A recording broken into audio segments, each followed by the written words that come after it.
جمع إنسان محمد صلى الله على سيدنا محمد. الأسرة الدندراوية وسام مدارس دندرة للتأصيل المعرفي بمركز دندرة الشيخ عبد الدايم يقدم لكم أوبريت بعنوان نظرة على الشارع الإسلامي. الله أكبر، نحن المحمديون ولله الحمد. الله أكبر، نحن المحمديون ولله الحمد.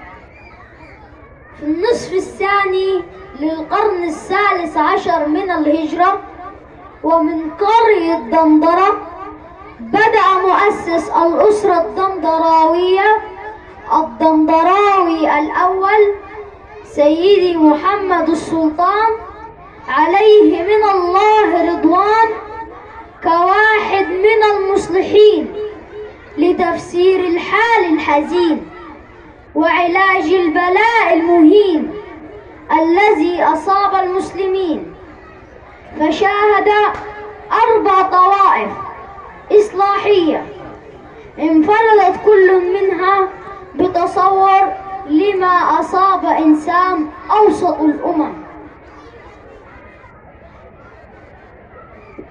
الطائفة الأولى هم الذين تصوروا أن الداء في تقاعس المسلمين إلا قليل عن الالتزام بأمور دينهم، وعلاج هذا الداء عندهم هو تقيد الموحدين بشريعة الدين، فأنشأوا المدارس الشرعية وتسمى باسم المذاهب السلفية، وعرفوا مؤسسوها باسم فقهاء الدين شيوخ الوعظ والتعليم.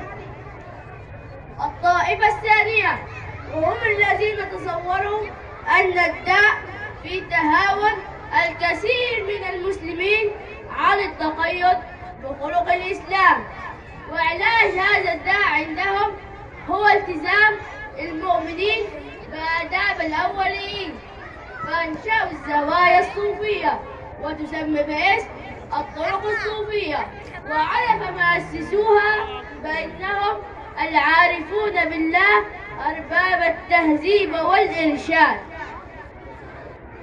وأما الطائفة الثالثة فهم الذين تصوروا أن الداء يكمن في ترك كثير من المسلمين التعاون داخل مجتمعهم بأفعال المساعدات الخيرية، وعلاج هذا الداء عندهم هو قيام الموسرين بإعانة المحتاجين في كل مكان، فكونوا الجمعيات الاجتماعية وتسميت بالجمعيات الخيرية، وعرف مؤسسوها برواد الأفعال الاجتماعية.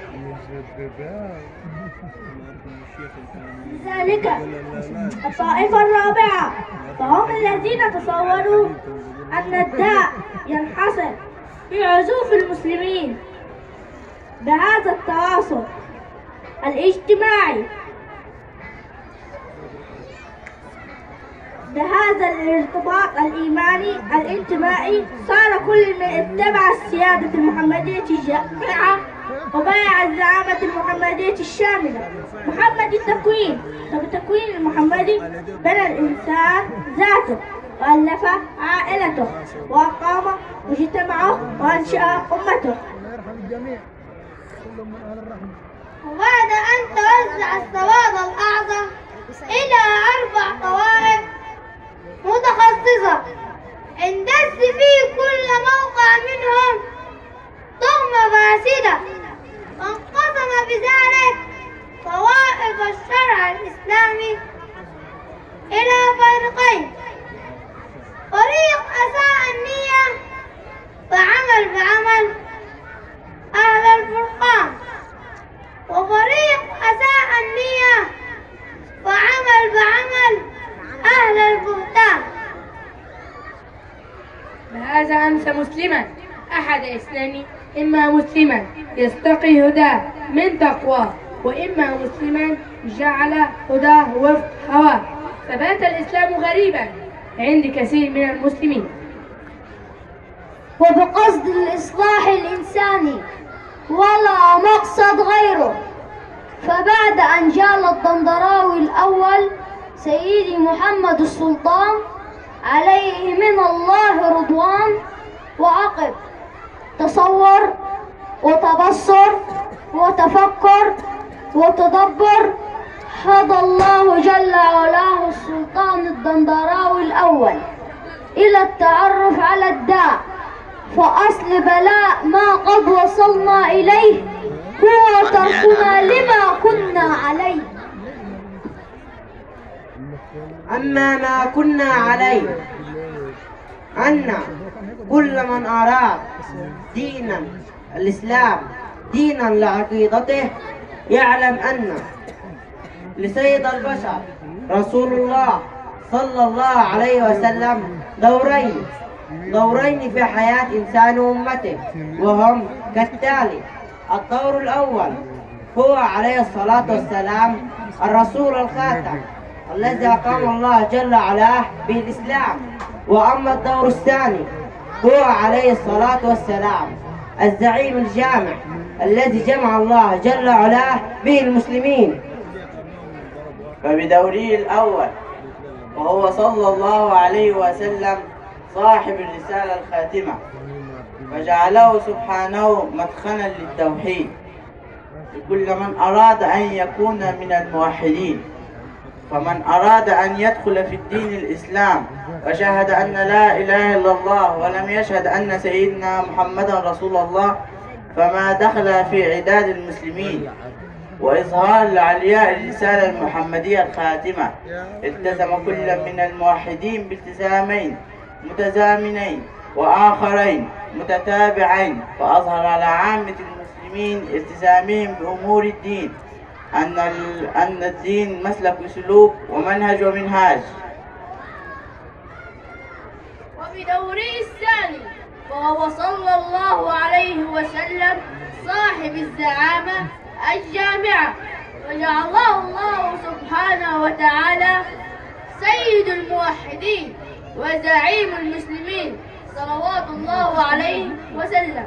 فما كانت الرسالة المحمدية الخاتمة هدية، والهداية طاعة، والطاعة سيادة، والسيادة اتباعا يجمع عليه كل أهل التوحيد ولا ريب فيه، إنه عليه الصلاة والسلام هو سيد الموحدين. لذلك لما كانت السيادة المحمدية الشاملة اتباعا، والاتباع ضمانة، والضمانة زعامة، والزعامة بيعة، فلما كف أهل المسلمين فلا ريب فيه أن صلى الله عليه وسلم هو زعيم المسلمين. لذلك جعل الله الجليل الأكرم الارتباط بشخص عليه أفضل الصلاة والسلام متساويا في عقيدة مع التسليم برسالته. بهذا الارتباط الإيماني الانتمائي صار كل من اتبع السيادة المحمدية الشاملة وبايع الزعامة المحمدية الجامعة محمد التكوين.